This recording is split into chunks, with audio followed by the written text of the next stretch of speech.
it's like that. And that's the way I watched hundreds of kids in the Bronx created hip hop. I don't know any other way to explain it to you.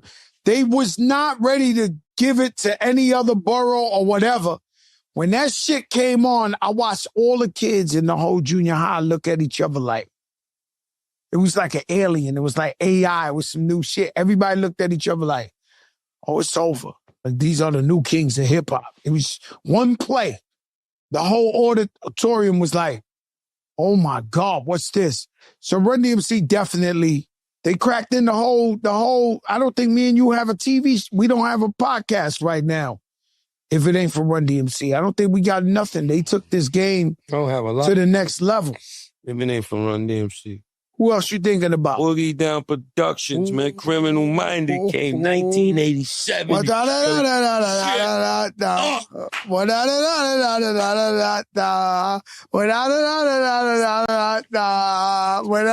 talking?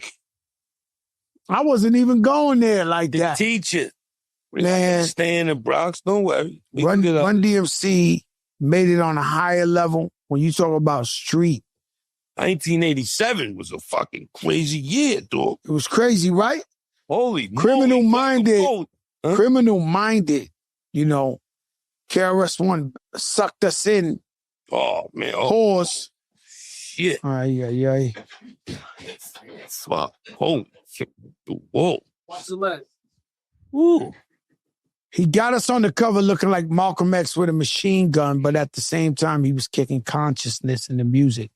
The first time I ever heard consciousness in music was Criminal Minded, you know, and him, Scott LaRock, you know, the story behind him, he was homeless, and then they became the biggest, and they represented my borough. For me, I was willing to die for KRS-One that didn't even know him, just felt like he was my idol. He was the icon. He was the Hercules of the Bronx. And South Bronx, I remember I was in Cortland Avenue and the DJ came and said, we got a new artist. And it was KRS-One. He was this skinny. He had a Bob Marley t-shirt on and a Rasta hat. And he did the South Bronx. By the time he did the South Bronx, he did it twice. By the time he did it again, the whole block party was going South Bronx, South Bronx. It was like a one listen. And the next thing you know, that shit was crazy. Criminal Minded, to me, one of the greatest albums ever made in hip-hop records, but of course, 1,000,000,000% I'm biased. Now we're going to take it to Long Island. Okay. Joe Bum Rush the Show. Public Enemy. Man. Public Enemy. Chuck Flav, the S1W. Terminator X. Terminator X. He should have had the first sunglasses deal. You wearing those glasses right now because of Terminator X, nigga. You ain't bullshit. Terminator X should have had the first glass deal. Should have the I'll tell you who had the first of everything, Flavor Flav. The first reality show to be.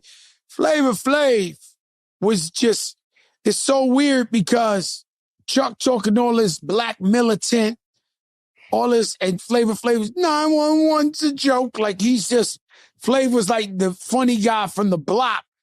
And the two, it's almost like Fat Joe and Jada. Like nobody thought. I ain't Flav though. No, I'm not saying that. You Flav. I'll be Flav. I don't got a problem. I love Flavor Flav. I'm only fighting. The point I'm saying to you is our dynamic. Somebody could have looked at this podcast to begin with and said, oh no. It's not going to work. No way Jada and Joe going to work. But somehow the chemistry is perfect. You got Chuck D talking that shit.